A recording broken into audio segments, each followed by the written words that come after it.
So when I spoke to you all last, I told you about how I idolized Jenny Finch, the pitcher from the USA softball team, and I still look up to her today.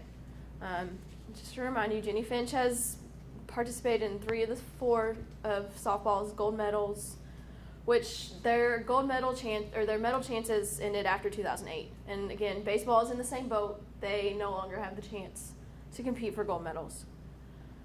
So I was pleased to find, though, in my survey that all of you in the class either thought that at least one of these sports should be put back into the Olympics.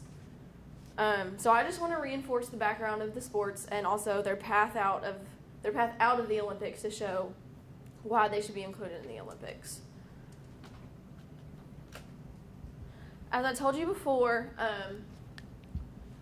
both baseball and softball were introduced into the Olympics in the 1990s. Baseball in 92 and softball in 96, and both were removed in 2008. The only one true difference between the effects on each respective sport being removed from the Olympics is the talent that was displayed. The Major League Baseball did not allow their players to participate in the Olympics. So the top talent in baseball is not displayed in the Olympics because they're all playing in the major leagues. Lisa Fernandez is another pitcher that was part of the 3 gold medals that the United States won in the Olympics. She was quoted in the New York Times saying, "We are not like basketball or other sports that have professional opportunities. We thrive on our place in the Olympics."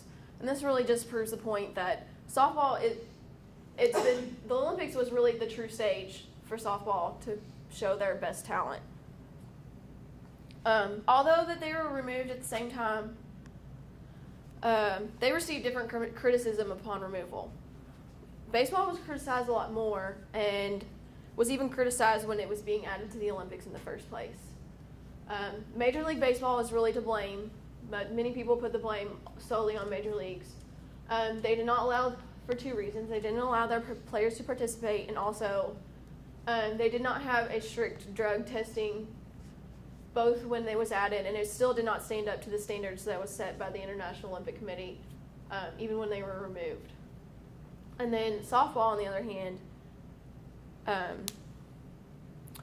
the only real criticism for softball was that the United States was the dominant team. Before they made the decision, the United States had won the 3 gold medals that softball had been in the sport in the Olympics.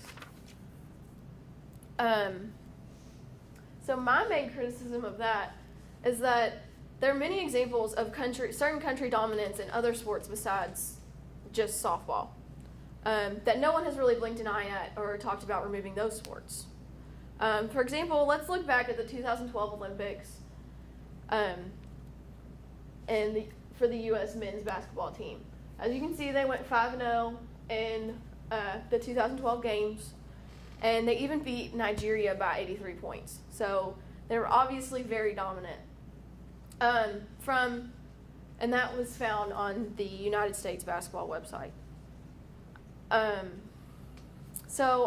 From databasesports.com, I found that the U.S. men's national team has placed in every Olympic game since they started awarding medals in 1936, except for once. Every single year, they've at least placed. But not to take anything away from the men's basketball team, so more power to them for being so dominant and for representing our country well, and also more power to the NBA for allowing their players to actually participate in the Olympics, unlike some major leagues. I don't know if many of you know that, but in ping pong, China is really dominant. There are some years that China has taken home more than one of the medals awarded, and usually will always place in all the different kinds. There's men and women, singles, doubles, and teams, and they'll usually take home multiple medals in all the categories. So there's other impacts. Impacts can be felt also internationally. Many think that it's just the United States that the impact has been felt. The baseball team in Cuba is its Olympic pride. It has won 3 of the 4 gold medals of the sport. And so obviously they're upset that baseball has not been included anymore. And also Japan was really dominant, or was really competitive in both sports. It's earned medals in both baseball and softball. Also, the pain has been felt by more than just the players and the coaches. The fans can also feel the effects. I had a conversation with one of my college teammates where she was remembering about how when she was little, she would stay up till midnight or later against her parents' will and watch all the USA softball games. So this just proves that the memories can be made around watching the Olympics. I'm sure some of you probably have some memories that you've made about watching the Olympics, maybe even softball or baseball. So this really can be effective to more than just the teams. So what's being done about it? Baseball and softball teamed up together in the WBSC to work towards the goal of earning a bid for the Olympics in 2020.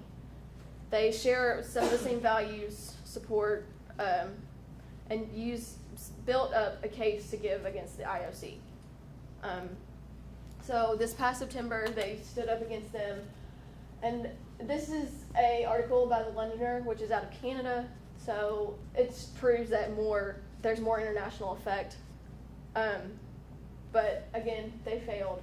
So the WBSC is going to work on strengthening, but what can we do? The reality is that the ace for the next U.S. Olympic softball team probably hasn't been born. So what we can really do is promote participation in kids around here today, and also the kids that we have in the future to participate in this sport. And you can also donate on the WBSC website to support the bid. So, and that's only what seems fair, is that these sports should be included in the Olympics. Thank you.